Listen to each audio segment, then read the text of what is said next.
I'm Eric Bricker, and I've been a psychotherapist for over 25 years. One thing I can tell you for certain is that no one makes it through life unscathed. At some point, many of us will rely on the trusted counsel of another person to help us navigate difficult times, or to reconcile a troubled past. Whether conventional or unconventional, professional or informal, there are a lot of different forms that helping relationships can take. This podcast is an exploration into what makes these relationships work. Who are the people that help us? How do they help us? What do people need help with? My hope is to uncover as much as I can about this very human phenomenon, and I hope that you'll join me. This is the Good Counsel Podcast.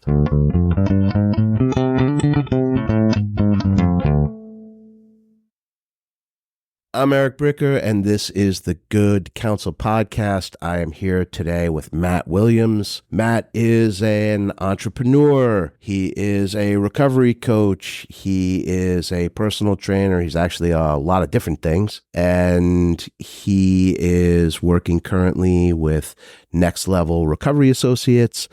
Matt is a busy guy doing a lot of different things, and he's here today to talk about it all. Love it, man. Thanks for having me. Yeah, thank you for coming in today. I appreciate Absolutely. it. Busy guy out there doing things. Well, it's like get your life together and you get to do things you love. And sometimes that can be a lot of things at once and be very, as we said before this, busy. And other times it can be like, maybe I'm not doing enough. I neglected to mention that you are also the architect. The architect. That you are the architect of the FROPRO. That's correct. Yeah. The founder, I like the architect. Oh, yeah, man. I'm actually a big fan of the snack. Appreciate it. I want to show you something, actually. Oh, yeah. Let me see. What do you got? So what this is, it's my freezer has a designated area for the FROPROs. Yes. I love that. It's perfect. Wedged in there. You can fit 6 of them and they fit in there exactly. I love that. And I think that this is a feature that should really come standard in all of the Kenmore freezers. Do we need to start working with Samsung, Kenmore, all the appliances? I think someone should talk to them because it's a very attractive feature. A FROPRO door compartment. Yeah. Ooh, I like that. I had a number of questions about the FROPRO. Anything you want, ask away. Yeah, so I see that you guys have a lot of different flavors. Mm-hmm. I actually have my favorites. Okay. I think the toasted mallow is just in terms of flavor. I love that the most. Number one right now. Is it? Yeah. All right. Rightfully so. It took some years, but it overtook the cacao, the vanilla, toasted mallow. I just like the way it tastes. Yep. There's like little chewy pieces of marshmallow in there. I feel like that works really well. I like the chocolate chip is very good. Mm-hmm. I enjoy the vanilla bean as well. Certainly a peanut butter flavored peanut butter bar is always an excellent decision. Peanut butter anything is pretty good unless obviously you're allergic, which unfortunately, there's some people that are. So that would be an unfortunate rule out. Yes. That's why we say there's peanut butter in probably 7-8 different places on the packaging just to make sure people get it. And I see you ventured into a lot of different flavors. I'm excited. I actually have the birthday cake ones are on their way. I've not tried those, but you know what? If I didn't come from the flavor laboratory, I will have to drop by and bring you some. You have a flavor laboratory? Yeah. So again, when I said architect, it's architecture, it's science. I mean, there's a lot going on there. There's a lot going on. Yeah. What goes down in the flavor lab? So we get to try all the different things it's typically when we try a new flavor, and we've tried a lot of different flavors that haven't worked and then ones that have. So let's just say if I try 6 new flavors and I test them out, and we usually pull people out of the gym, which is attached to where we're at, or anybody that's happening to be around that doesn't know what we're doing. And we say, hey, what does this taste like? If they don't get it, we failed. But if they get it right off the rip, it's like, okay, we're on to something. And we've tried we came out with the cookies and cream, which is really basic. I wanted to do one of those. We did it. It did well. It's not like the healthiest one that we have. But again, it's an indulgent snack bar with the added value of protein. So we're not saving lives over here. We're just providing a really healthy snack with the added value of protein. But we tested like 12 different flavors. Some of them were just straight up just nasty. Not like you're like, I kind of know what this is, but if you don't get it, you don't get it. And you have to ask someone then that, like first you got to like peanut butter. And second, you have to have like an idea of what you're talking about. Like I could straight up make a FROPRO bar taste like a Twizzler if you wanted me to, but it's fake. It's not real ingredients. Like I can get any flavoring on God's given earth. If you want a FROPRO to taste like a steak dinner, we can make it happen, but like has to make sense. Gotcha, because you're trying to work with all natural ingredients. Yeah. And we want people to feel good about eating it. Gluten-free, dairy-free, egg-free, soy-free, all the buzzwords, like we're a plant-based bar, right? Are we, we're vegetarian. We're not vegan because we use honey. I think honey's a great source. I'm not a big fan of the other sweeteners, but I think when you do something or you build something, again, we always say that FROPRO wasn't started to become a business. I didn't sit down and be like, let me create a peanut butter snack bar and sell it and like make money that way. It was something that I made in getting sober and sharing for trying it myself, liking it for myself and using it in my daily cycle sessions and biking around town and taking the bus because I didn't have a car and sharing it with people. And then I think as you grow and you start doing things, and I'm sure as a businessman, you've had a lot of people you've solicited opinions from and a lot of people that, have given you their unsolicited opinion on how you should do things. And, you take everything with a grain of salt. You listen, you learn, and you move forward with what works and what doesn't. We've gotten rid of some products, some flavors that people are like, why did you do that? And what happened to that? And it's like, well, if you liked it so much, like maybe you should have bought more, like kind of joking around, but like it has to make sense and it has to work. And then people will come along and be like, why don't you do this? I'm like, right. For me to do that, I also have to be able to take the money to continue to grow the original line. But there are a couple other ideas that are in the pipeline. I just can't do them yet because that takes away from the direction of what we're trying to do with the bars. It takes away, funding from putting it back into the product and also getting it out there. It's tough. It's a CPG space. Like, What is CPG? Consumer product goods, anything in like the food or beverage space.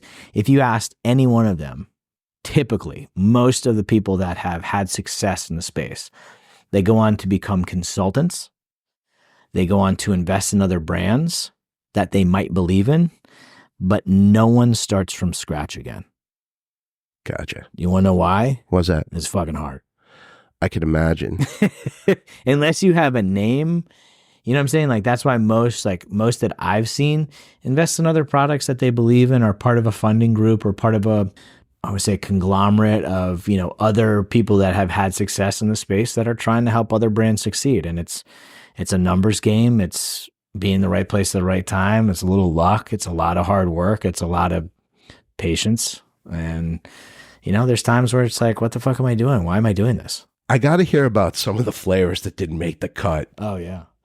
Has anyone ever come to you with something ridiculous like, hey, have you guys considered grapefruit? Or we've tried citrus product. Like when we had the almond butter line, we had a great lemon almond, but the lemon didn't really work with the peanut butter.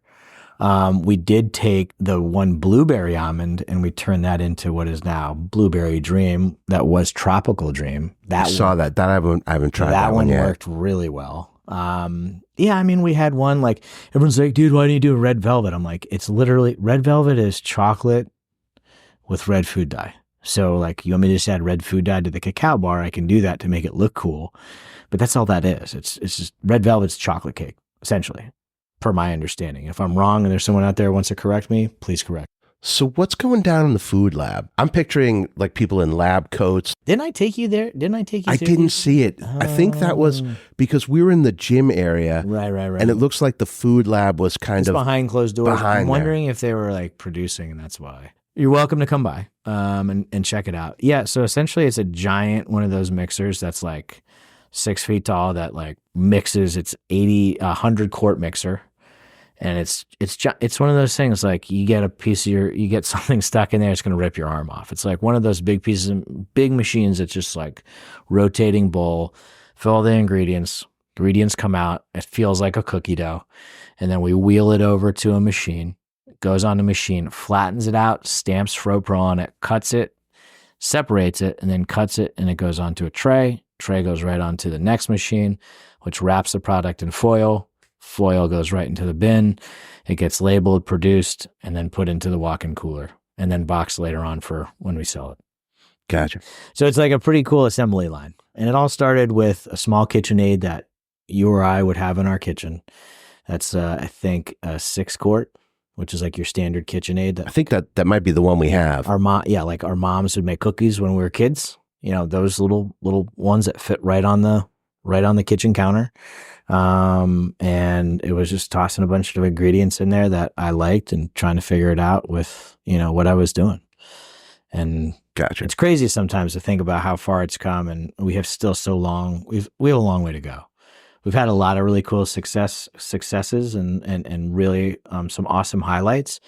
And then a lot of, I don't want to call them setbacks, but just like disappointments where we thought we were ready or we were expecting things, right? And expectations led to some resentments of like, hey, I thought we were ready for this, but it's patience. And it's, like I said, right place, right time. And sometimes you're at the mercy of one person's decision that can make or break you. Gotcha. And it's a tough place to be when you work really hard at something and someone says no. Well, I mean, you own the thing, right? Who's going to say no to you? Yeah, you own the thing, but like when you're trying to expand and let's just say like retail and you're trying to find a space, it's tough. It's a competitive market. When you sell retail, you're at the behest of the retailer in some way in terms of what they want to put on their shelves. And things can move at a snail's pace, and you might miss essentially one of the time where they do a product review, and they could say, hey, we love your product. We're just not going to move on it right now because we're not going to reset the category until next year. So wait a year and we'll have this conversation again. So a year is a long time. It's not really, but it is when you're waiting for something that could allow you to expand your product to thousands, if not hundreds of thousands of other people that could try it. But what's great is we have the internet, and we have Amazon, and we have social media, and we have, different ways of getting to people, in front of people, and entertaining people with who we are, what we're about, and why we're doing what we're doing. Very cool. You could see that a lot goes into this. It's a labor of love, and it's fun. I mean, like anything, right? Like, is every day perfect? No, but is every day exciting where we're learning something? And, again, there's some failures and there's some setbacks, but it's also like, this is pretty cool. Like I wouldn't be doing this if I was working for somebody else. Like, I've worked for other people. I've worked in corporate. I've worked in education. I've worked in different things. And, it's exciting when it's like, comes down to you and you alone. It's like, what are you going to do about it? So I was reading up a little bit. I looked on your website. I saw you guys' story. I looked at some of your online presence, which is a lot. So as far as like the beginning of all this, it sounds like 2010 was a very important transitional year for you. Yeah. Yes, it was. We can call it that, right? It's a nice way of putting it. Why not? Yeah. So the story, and it's right there online on the FROPRO website. Mm-hmm. It's you got a DUI in 2010. Mm-hmm. Kind of matching that up with your LinkedIn resume. It looks like you were a school teacher at that time. I was teaching. I was an educator. You were an educator. Yeah, I was a teacher and a coach for years, and ended up down in Florida here at a really nice school. I have to imagine when you were teaching in a public school or private. Was it a private school? The last school I taught at was a private school. So when you're teaching at a private school, you get the DUI. Doesn't look good. I have to imagine it's met with some resistance. People have questions. People have unsolicited opinions and comments, and rightly so, because they pay a lot of money for their kids to go to the school. There was some understanding. There were some people that are like, at the time I was like 27, 28, right? So 28, excuse me. So it's like, 28's kind of old to be, it's kind of stupid. And it wasn't my first DUI. But it was the one that finally allowed me to ask for help and finally admit that I was an alcoholic and an addict. Yeah, it sounded like you got pretty serious because in the story online, you get the DUI. Obviously, things with the school kind of went sideways. I'm sure you were in a pretty low spot about all of that. Yeah. You reach out to family, you end up in treatment, and then your recovery takes off. Yeah. Yeah, it was a dark time. Like I still have journal entries from that time, because I wrote a lot, because it was really tough for me to articulate how I felt as I was going through the process of getting sober. And I was learning through the fellowship of a certain fellowship, I was learning how to communicate more effectively and listening to other people communicate about their pain and suffering and what it had turned into. So I wrote a lot. And, you know, I've taken a look at those over the years, looking back. It's dark.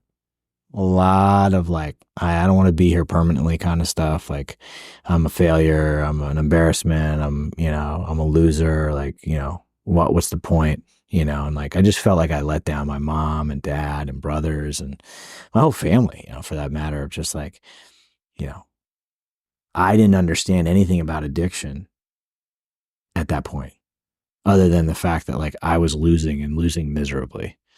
So I could write about my feelings. I hadn't really learned how to talk about them yet. But I learned that in sobriety, and I learned that in treatment, and I did a lot of work. Like I had a very good friend that helped me get into a program because I had nothing left. And I took every suggestion. I listened, there's like one or two things of me trying to manipulate situations in treatment to get what I wanted. And I got, absolutely crushed for doing so and called out, which was necessary, because it's like when we're using, right? It's, we're manipulating the system. We're trying to figure out, how do I get what I want from this person? And like, or trick them into thinking like I'm doing this because I'm a good guy. And those are the things that was even when I was doing them, I knew it was wrong because I wasn't raised that way. Like my parents were amazing people. Like I had a really good childhood. I had a really caring household. I had two older brothers that were super successful, that were a lot older than me. And, I'm the only, it's like when you're the only one in your family that's an alcoholic and an addict, you're like, what the fuck's going on? Why did I get this thing? But again. Well, I mean, you could say a lot about that. One of the things you could say is that you strive to be unique. Yeah. Terminally unique. Well, yeah. I wanted to separate myself from the herd, and this is the means with which I did it. Yeah. Yeah. And it's interesting looking back at it too, because my parents encouraged us to do anything and everything, to sample music and sports and culture. And like there was nothing that was like, hey, I want to try this. And they would have said no, the only thing my mom always was nervous about me was like going to the city by myself. And like, as a kid, like who would want their 13-year-old kid walking around New York City? What year would that have been? Like, that would have been 94. I guess it was kind of different by then, but I was going to say it was different then. Like I was going to say, like in the 80s, you really would not want your kid wandering around there at that time. But it's like, you think about, I grew up in a really like very small town. Everybody knew everybody. It was great, and I look back at it now and it's like, what a nice place to live. And like, I get why so many people live there and why it's so stupid expensive, because it's like a paradise in the middle of nowhere. You get all the seasons, you got all the things you could possibly want or need. But, I think wherever, everyone's like, you ever go back to New York? I'm like, I love New York. Like, but I remember, I can't remember what year it was. I remember going back, because my mom still lives over there and lives up in there. And I remember going back to my old hometown. And I had gone back once or twice before, but I remember this specific time being like, this is a chapter in my book that's closed. This is my childhood. I don't belong here. It's nice to visit. I want to leave. It's been fun. Why do you think it was like that for you? I just didn't feel like there was anything that was there for me. It's like you go back to see your childhood and it's like, my mom doesn't live, my dad had passed, but my mom doesn't live in the same childhood, like my house that I grew up in. It's like you walk through town, you might see someone, it's like, it wasn't my town anymore. It's like, I didn't really know anybody there. It's like, I can go to Del Rey, I can go to Boca. I can usually run into people, like I walk into this office, I see, 10 different people I know. And that's a nice feeling. Like when you know people and you feel like part of the community.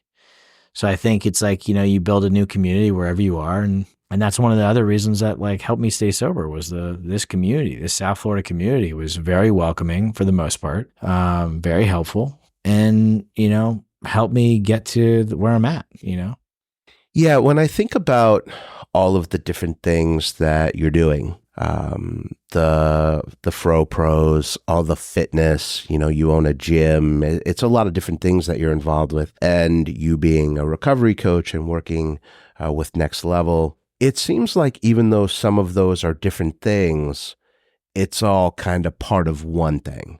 And so Agreed. like a unified vision around wellness, health, performance, helping other people. It seems like it's all part of that. Yeah, I'd have to agree with it. Tell me about that. Like, what's the overarching vision between these different things that you're involved with, which when you look at them on the surface, they could look like different things. Right. But I think for you, they're all part of one thing. Yeah, it makes it very, I don't want to say it makes it very simple because it all hasn't been in under one roof for a long time, but it's like, you think of everything you love to do, right? And if you can do those things within a small sphere or radius or circumference, or I don't think whatever word I'm looking for, because I've done those things in a lot of different places. And it's like, when you can do that in one spot within, like I say, it's like the 5-mile radius. Like, so from where I live, my office is 3 miles away. From where I live, I can get to the beach in 2.5 miles. From where I live, I can get to my favorite restaurants within 4 miles.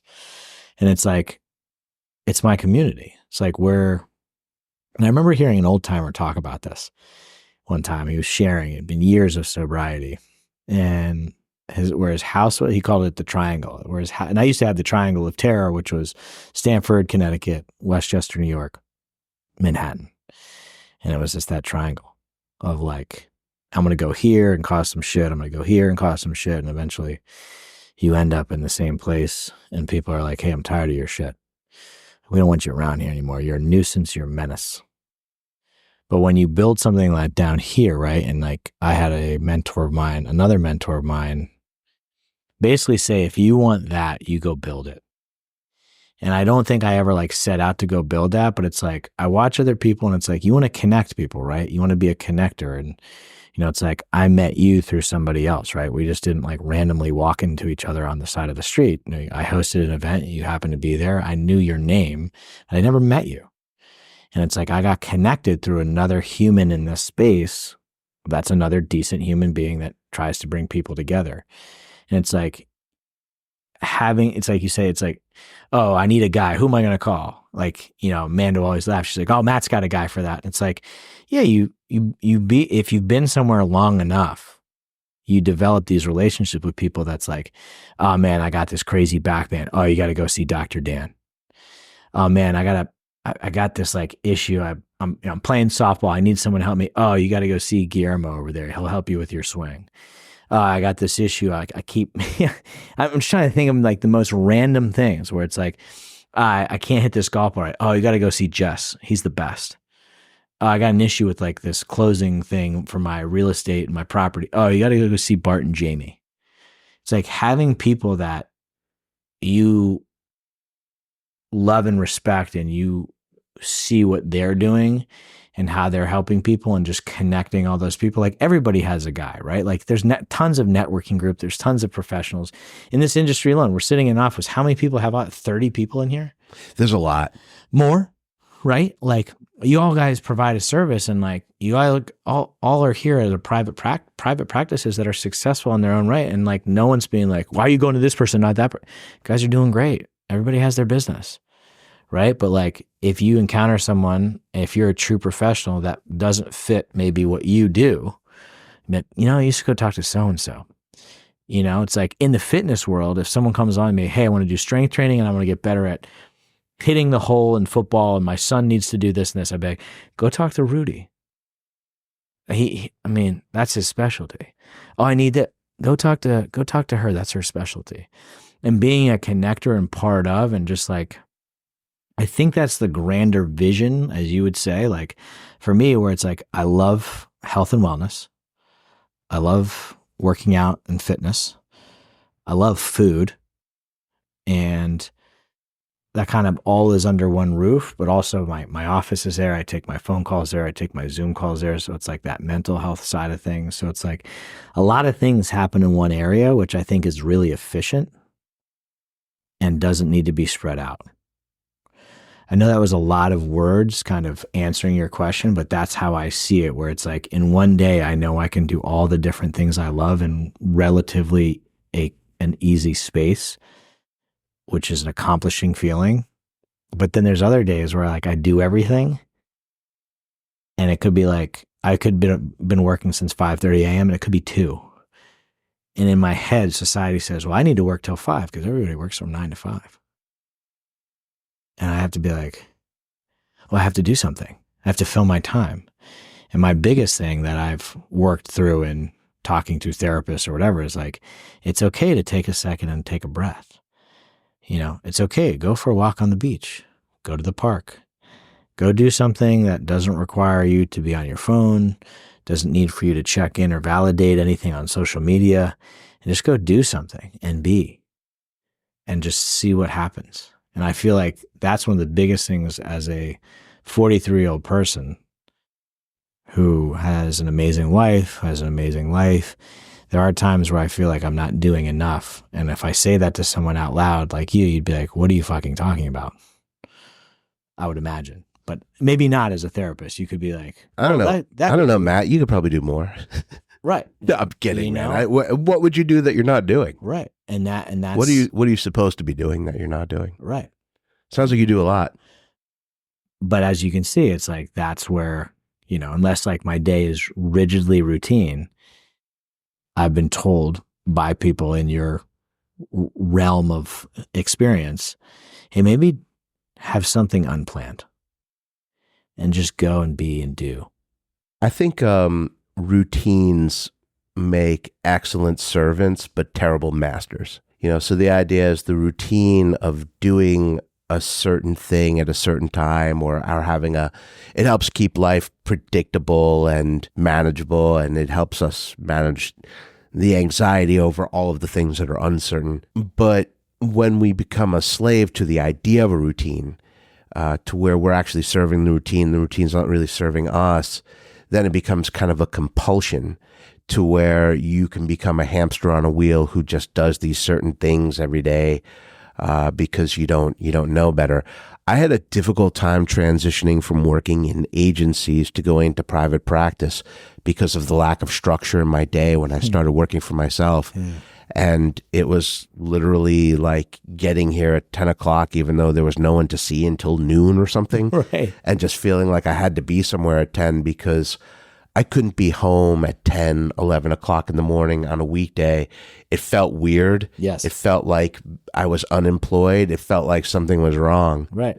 If that was to happen to me today, there would be any number of things I'd be happy to do at home, but I had to learn how to be comfortable with that. It took a while. It was a hard adjustment to make after working in agencies for 20 years, where Monday through Friday, 8:30 to 5:30 or whatever, you knew where you're going to be. It goes against the societal construct of like, this is what work should be like.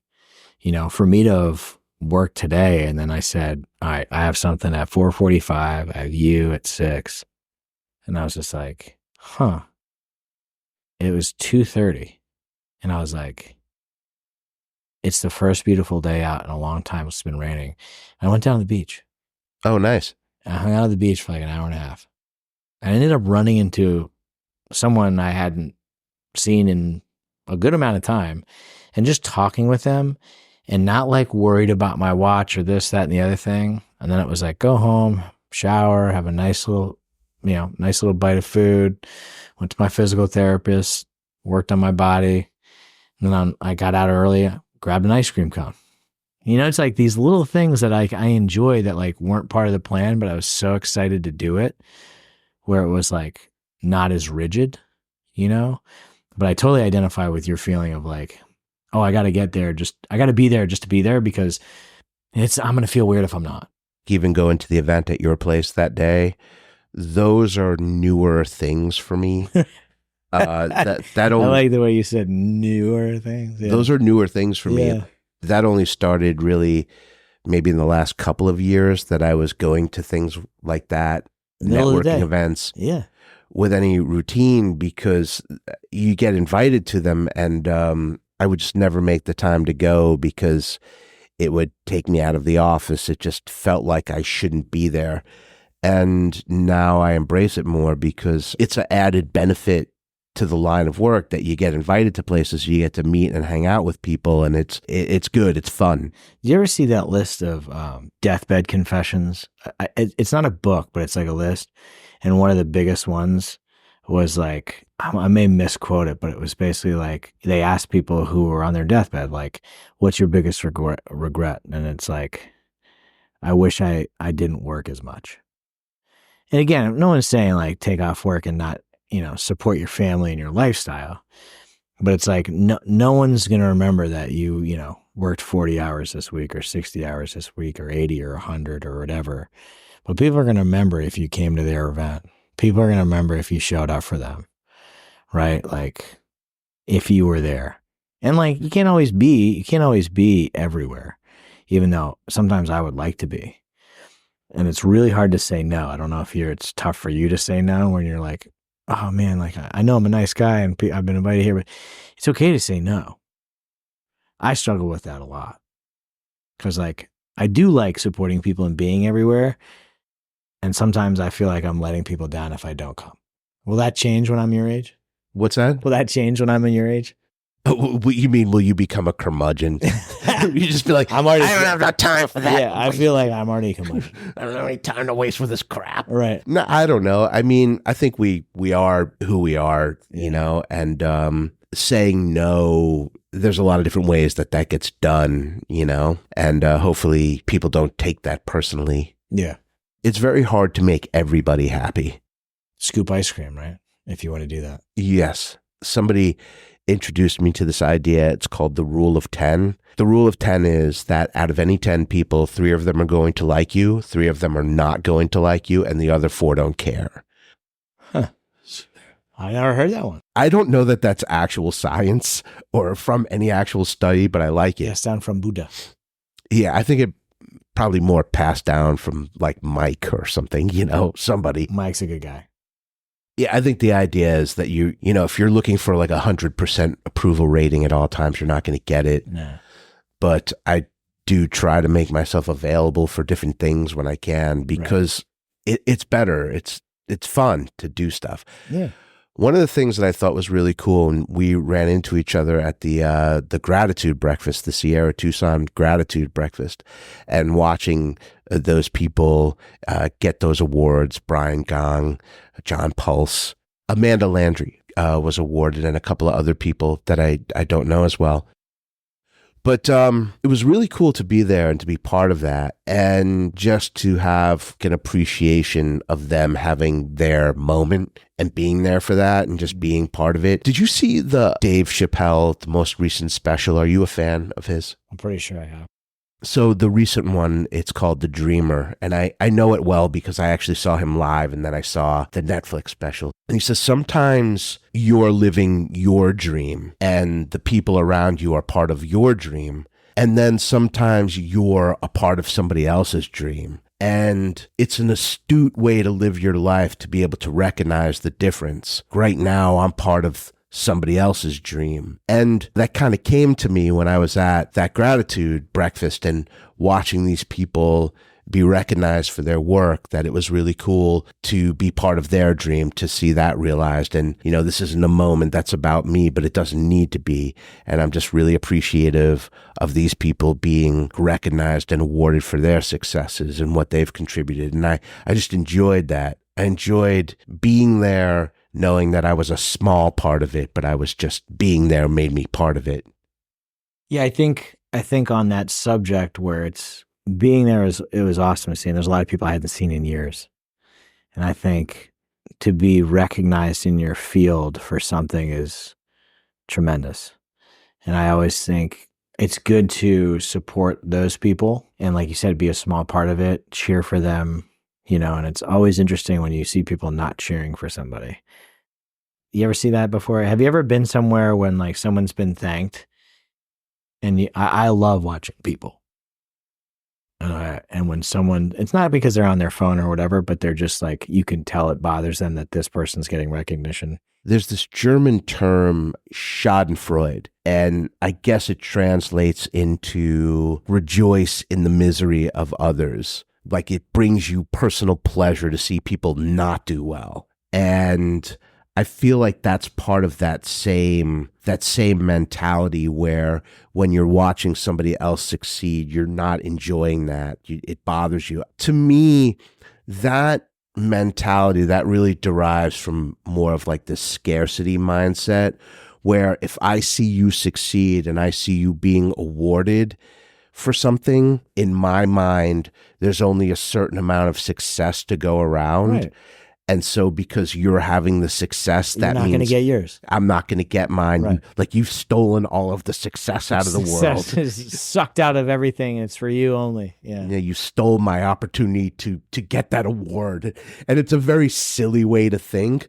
But I think when we have a lot of unmet needs, that's truly how we look at other people being successful. So you go into that Schadenfreude where you're rejoicing at the misery of others, because if I'm not living the life I should be living, then no one gets to. Right. You know? And usually no one's thinking that way unless, if everything's going according to plan, you're not thinking that way anyway. So it's like what's the difference, right? It's like that whole situation of like, I'm at home, my dogs are barking. I don't want to upset the neighbors. So I bring my dogs and I scold my dogs for barking because they're dogs.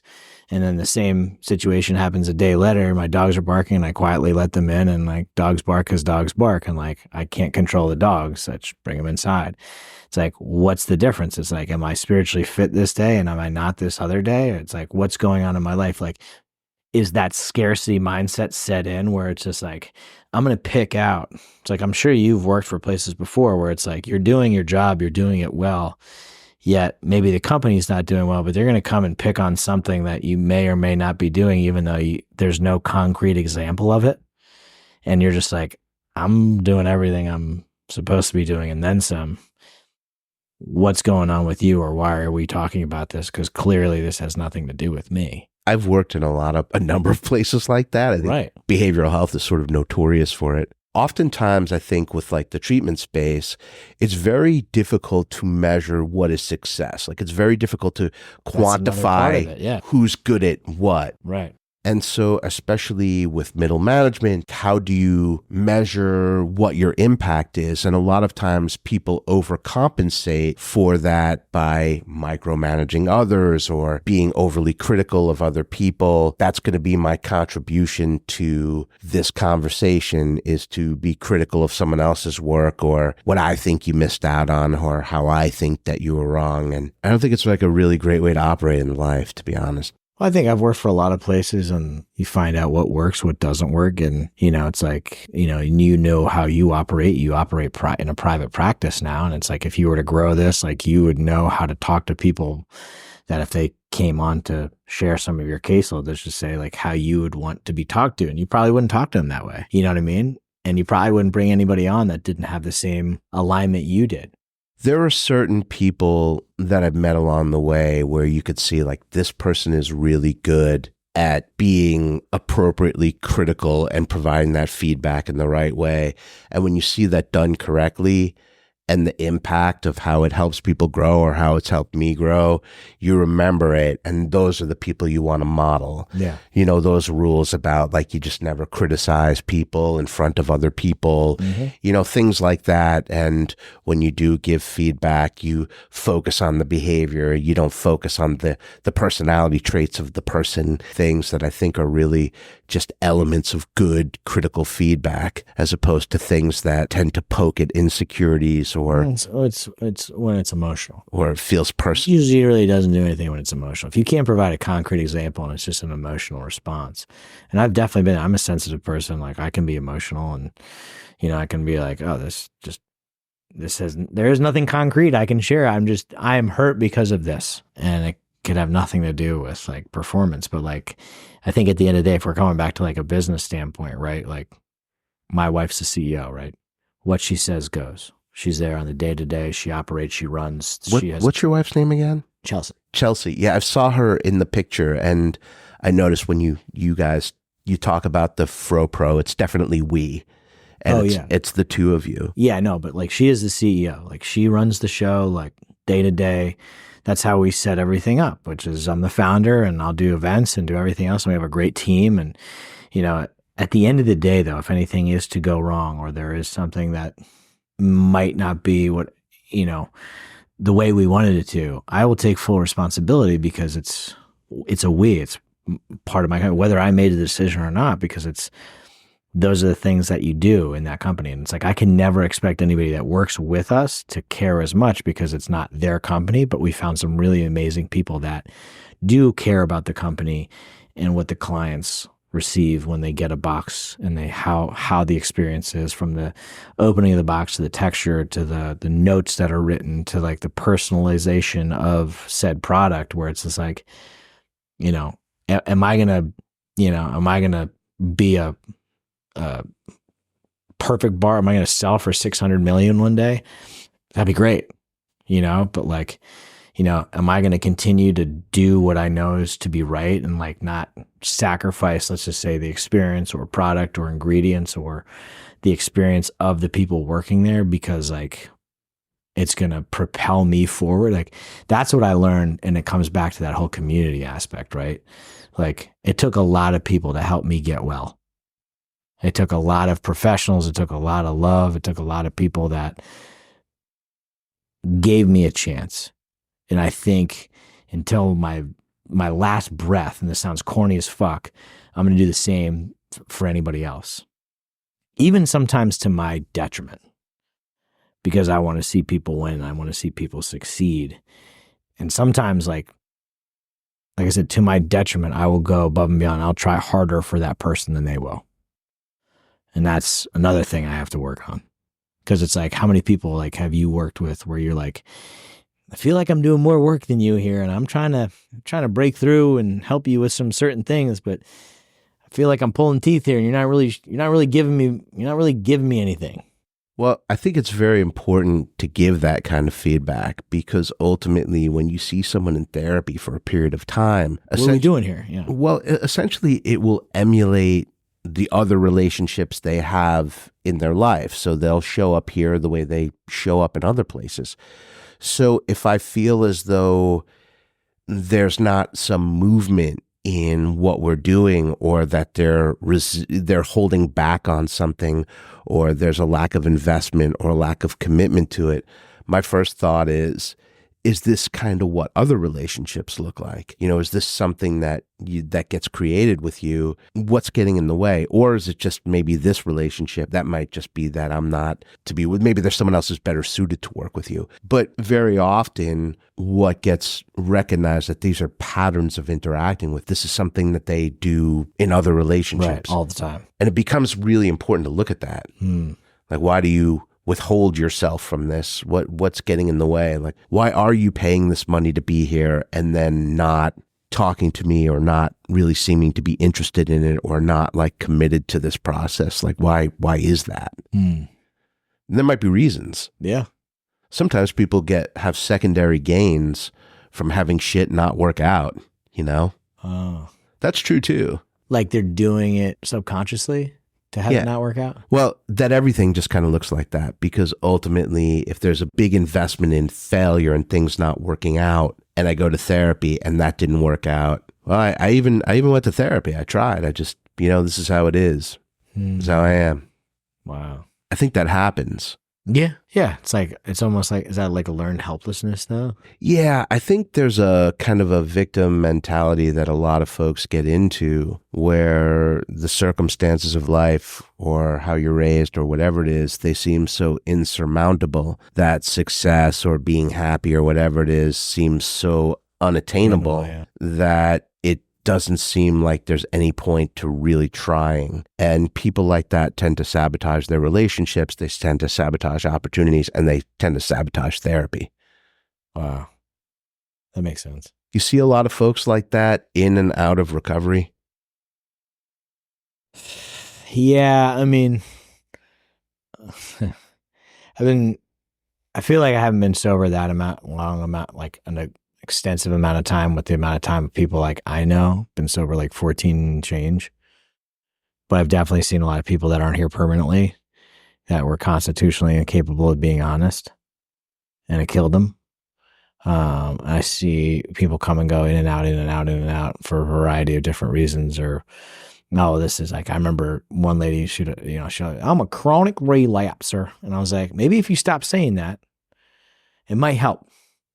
What do you mean? Well, stop saying that. Because if you keep saying that, you're giving yourself an excuse to relapse down the line because you're chronic. That means you repeatedly do it. So stop saying it. Maybe just don't refer to yourself that way anymore. Just a thought. So I was like annoyed. I was tired of hearing it. And it was like met with a little bit of resistance, but she didn't say it anymore. That is a hell of an identity to drop an anchor onto. Like I'm going to drop, that's how I want to identify myself as a chronic relapser. Right. That's tough. And because she probably really believes in some way that that's her state of the world. That's her state in the world. That is her identity. She's a chronic relapser. And I don't know, man. It's just like, it's like we talked about success before. It's like happiness. Like everybody's definitions are different, and it's like one of the things I think about a lot is, integrity. Because I lacked integrity for a long period of time. And when I got sober, I think integrity is really important in all of your affairs, right? We practice these principles, there's 12 principles and then some in all of our affairs. And that's extremely important to me, where it might not be important to somebody else as long as they're not drinking for today. So when you say integrity, what does that mean to you? Because I think it means different things to different people. Right. I think operating in a state of doing the right thing in the situations that you're a part of, like I'll list them. If I'm a businessman, not cheating people or hurting people with my business or in the middle of doing business. If I'm married, being a man that is committed to his wife, where I don't cheat, I don't sneak, I don't, I'm going to say lie, but I think people lie, right? But like if I'm in a friendship, being honest with that person and wanting the same thing, where it's like, may not want to hear what they have to say, but I don't want to be co-signed. I don't want to be enabled, right? Like playing golf, like I'm going to take like everything, playing golf. What did you have there? Oh, I had a 5. Oh, I thought you had no, I had a 5 because like being honest about those things, right? Encompassing all the principles that you see, like honest, like willing, all the things that you see, and like incorporating that in your daily life. I think that's how I define integrity, and like I'm saying, I'm not a perfect person, like I got to work on myself all the time, but it's doing said things and communicating about those things in a way that's in line with who I want to be on a daily basis. Does that sound wacky? No. Integrity is like an interesting word to me. And because it's used so frequently when we talk about character, like at some point I looked up the definitions of it, and it compelled like a lot of different thoughts, because the word integrity in a structural sense, really it's the property of being able to hold your structure or hold your shape. Yeah, a piece of paper doesn't have any structural integrity. You can crumple it in your hand. Right. Whereas a piece of rebar, has a lot of structural integrity. And the interesting thing about that is, if you take a piece of rebar that has a lot of structural integrity and you do find a way to bend it, then it loses some of its integrity in the place where it bent. Right. It loses. And I feel as though when you talk about the structural foundations of people, when we have a certain amount of integrity and then we bend our integrity in a certain place, our integrity is weakened in the place that we bent. When I bend in that area, I am in some way possibly weakened in that area in the same way I would be if I was a piece of rebar and someone found a way to bend it. And I just always found that kind of like a fascinating parallel there. Yeah. So Takes it's a lot to bend that reaper. It does, but it takes a lot to bend some people. And then you find that this person maybe succumbed to like greed. And so they bent their ethical commitments around money. And then once they are bent in that way, how hard is it to bend them again in that way? There's a comparison between actual structural integrity or the way that we talk about integrity in terms of character. It's sort of two different definitions, but sure, in a way it means the same thing. It lines up. Yeah. 100%. Love that. How do you use that one? Rebar. Yeah. Are you rebar or are you a piece of paper right now? Yeah. Yeah. I feel like I'm rebar, but it's interesting. I'm thinking about how you said when you bend or you make an accommodation for something, it's like working to get that back, right? Because I don't think I'm at a point of paper. Like when I was using Drink and Drive, I was you could fucking paper, dude, crunch me out. Very, very malleable. Yeah, very malleable. But I think when you're rebar, and that's the other thing, it's like it's a good and a bad thing because like you sometimes don't get along with certain people, like you said, the 3, the 4. But it's like I don't need to be liked by everybody, even though most people want to be liked by everybody. I think in general. And it's like, I do things a certain way because I know it works and I know it works for me, but what I do may not work for you. Well, I think that's the importance of purpose and commitment is that if you're clear about what your purpose is in the world and what the mission is, what you're actually trying to do, then being that person, doing what that person does, those things are primary and what's most important. And we're willing to forego some of the other things, which may make us less liked by other people who view the world differently. But ultimately, there's some clear vision about what we're doing, the purpose of it. So, and to have integrity about those things, that's where it gets challenged, right? Like how malleable or how much integrity or how much like rebar am I really when I'm faced with my decision, no matter how sure I am of it, it seems to be unpopular with these other people. And then do I venture into self-doubt, because of that? And I think we're tested in those ways all the time. It's getting deep. It is. Well, what are you going to do? No, but I love that because it's like it's making me think about that. It's like how many people we come into contact on a daily basis where it's like, am I going to be malleable or am I going to be rigid? And I think when you're in a relationship or you're married or anything like that, there's certain things, right? Like if you truly know your partner, like what they're rigid about and what there's some bend and nothing where it's like horribly like disingenuous or like crushing their integrity, but it's just like how you operate as a couple, how you operate as a singular. Well, what you guys are doing is extraordinarily challenging, which is being spouses, being married, and also running a business together. Yeah. I mean, not every couple could do that. I know couples where they can't even pull it together to go on vacation together without 10 problems. But it's the thing though. It's like we have our moments and we know what we know the buttons and we know what works and what doesn't. And it takes a lot of failing and it takes a lot of trial to be like, this didn't work the last time, we shouldn't, or this really works, let's keep doing this. My wife and I don't agree on everything. Right. There's a lot of stuff we don't agree on, but I think overall, like our vision of what our lives together are supposed to look like aligns pretty well. And therefore, neither of us are ever like largely discontent at any given time. Right. There's no like shock that something's coming down the pipe. Yeah, like you said you were going to give me 10 kids. Yeah. But I never agreed to that. Yeah, it was never a thing. Yeah.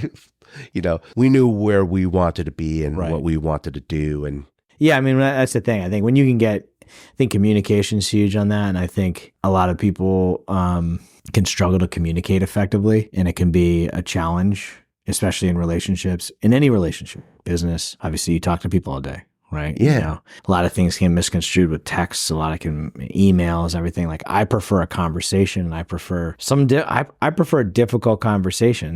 My feelings get hurt, and like I can shut down and I can take a second to process things. Like I know how I react to certain things. I know certain things that light me up and that get me like worked up where I have to. And I'm not just saying I'm just saying in general. I'm not just saying in marriage or whatever, but it's interesting. It's like, I think I've been thinking a lot about lately where it's just like, it's like in my morning prayer, right? It's just like, be removed from the resentment, removed from thinking I know what's best for certain people, remove myself from thinking like, how I live is how someone else should live, or how they live is how they live. I should try to live like they live.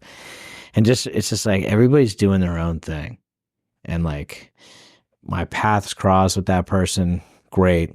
I always try to be cordial for people I don't particularly align with in terms of their values or how they operate. It's like, cool, like you do you. I wish you the best. Like I truly do. It's interesting. It's like when you've been around a long time, and there's people that I was really close with, I'm not close with anymore, and there's people that I used to align with that may have bent in a certain way that doesn't align with how I operate anymore.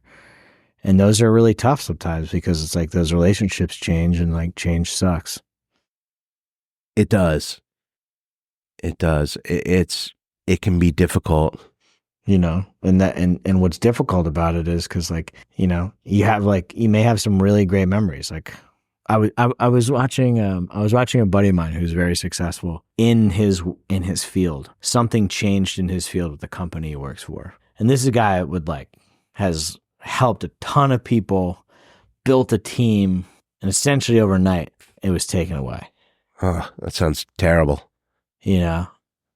And watching time unfold for him, and him sharing about how he's feeling. Now he's expressing his anger about the team and this and that, and how at the end of the day, it wasn't his decision because it wasn't his company.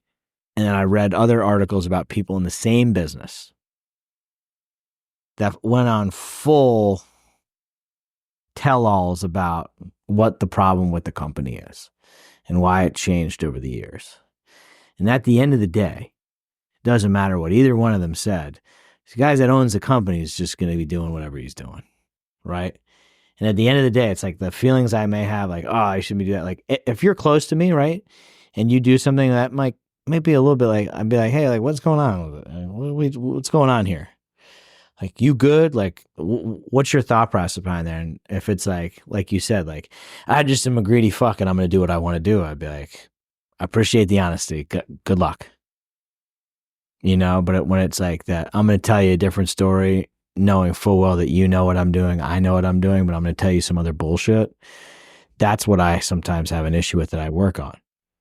My wife would say, like, I have a chip on my shoulder. It's like, you've been down here how long? Since 91. Right. So you've been around for all the fly-by-night things that come every couple, 3 to 4 years. Oh, sure. That change, and they change into something else, and then something else starts, and it. You're talking about like the treatment centers and things? No, I'm just saying, like, in general, like there's been, businesses, right, and things that have come up and gone away that have been here longer than me. Been here a lot longer than me. And it's like people get in trouble. They roll on somebody else. They don't get in as much trouble. They probably stash some money off on the side. And then they go start the next thing. And it's either legit or it's not. That's very prevalent down here. Shortly after I moved here in 91. I came with my parents. I was a senior in college. I was a kid, 21, 22 years old. I was flying back to Massachusetts maybe like a couple years later. So maybe it's like 1994. And I happened to be sitting on the flight next to an FBI agent.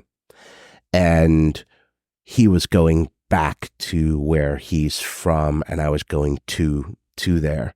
And we got to talking, and he was like, oh, where are you from? I said, I live in Boca Raton, Florida. He goes, yep, know it well. And I'm like, oh, and so we get to talking.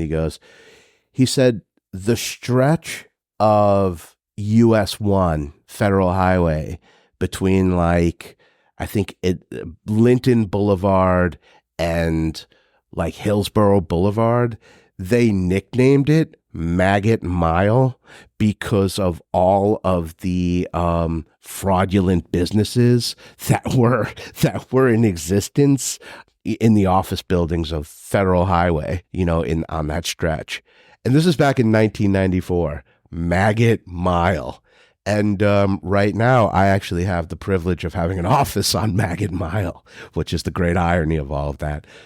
And I had no idea what he was talking about. I think I was like just out of college at the time. But it's funny how you learn. I think I understand what he means now. And those are the things that like... Have you ever heard that term? I never heard that term, but I just know like things, they call it the gray area. Yeah. I don't want to operate in the gray area. Never. I feel like when I was doing my thing and I was out there drinking, drugging, cheating, living the wrong way, when you're a sober person or someone that's started over and you operate in that arena or in that area, I should say, knowing full well what you're doing is probably not right. Yet you paint another picture of who you are in the community, whatever, which again comes back to what I work, like what other people do is none of my business. But it's like, and it's not up to me. That judgment's not up to me. And it's like, you've seen it for years, I know what that person's like. I know what they do is not legit. When I worked for the Seminole tribe, and it was during the kind of heyday of the fly-by-night treatment centers, they all came to solicit business from the tribe. And I was the point person for that. So I was the person that they would come to. This is from like 2004 to like 2000. And this was like, no, it was, it was 2004 to like 2014. Right. And so I was the person they would come to try to bring treatment centers and stuff to get in network with the Seminoles. And the stuff that people did to try to manipulate, to kind of tacit threats, people offered roundabout bribes and stuff. And I got to see these crazy things with their billing processes, like really trying to steal. I got to see a lot of things, and I had a very different picture of it all when that experience was done. I had no idea that this was, this kind of fraudulent behavior was something that was had the capacity to be so rampant. And so it colored my view of all of this. Man, went down a rabbit hole today. Yeah. It was a lot to talk about. Yeah. We're over here trying to solve the world's problems. So, I think we've done a pretty good job. Yeah, we tackled a lot. A lot came out. It's good stuff. Our little corner of the world here in South Florida is comprised of a lot of different types of people, and it is in its own way a very special place. There are a lot of people doing some very unique, there are very talented clinicians and very talented people in the recovery space and people who are entrepreneurial and all these different service entities that really, create a landscape which in some ways still makes it this mecca of recovery, a place where you could go and someone could actually meet someone like you that would expose them to what it looks like to be in sobriety, but also to be a healthy and fit individual, right? And where those two things come together, and then entrepreneur. So, it sets an example for a lot of people. And I think there are still enough of that around that the little magic of the mecca of recovery, it hasn't lost its magic yet. No, definitely not. I think a lot of it, there was some darkness for a little bit a couple of years ago. But I think, this is an incredible place to start over. Yeah. It really is. I heard somebody said this in a facility that I worked at. They said, Delray Beach is an amazing place to recover and a terrible place to relapse. And I think that's a true statement. Agreed. Yeah. Very true. I think that's really a true statement. That person's smart. Yeah, he is a smart guy. It was David Almeida from Karen Renaissance. He actually said that. Well, that's really funny because I think you know this, or maybe you don't, is that Dave and I have known each other since preschool. I had no idea that you would even know who that was. David Almeida and I grew up together. Really? Oh, that's wild. Yeah, that's so strange. I didn't even know that you would necessarily know him. Same town, same high school, same graduating class. Really? Wow. Wow, that's wild. Weird, right? Yeah, small world. That's what happens when you start dropping names. That's a big name to drop. Yeah, he's a cool guy. I worked with him at Karen Renaissance. What a brilliant and interesting cat, man. You know? Sure enough. Yeah, I actually had him on the podcast a while back. We just talked about group therapy. I just wanted to hear everything that he had to say about that because I observed him doing it, and we did groups together. He was just great. Yeah, he could definitely destroy you in a group. Yeah, he was just uniquely talented in all of that, in a really interesting way, unique way. You know, fun guy interesting dude to know. Mm-hmm. You know, but I can imagine what kind of preschooler he would be. Very serious. Very, very serious guy. Well, anyway, Matt, thank you so much for coming by and spending a little time here. That was great. And, thank you for doing our thing. This would be cool. And I'm glad I got to know a little bit more about you and a little bit more about the FROPRO empire and the whole thing. It's great. Yeah. Thanks for having me. It was great. Thank you. It was fun.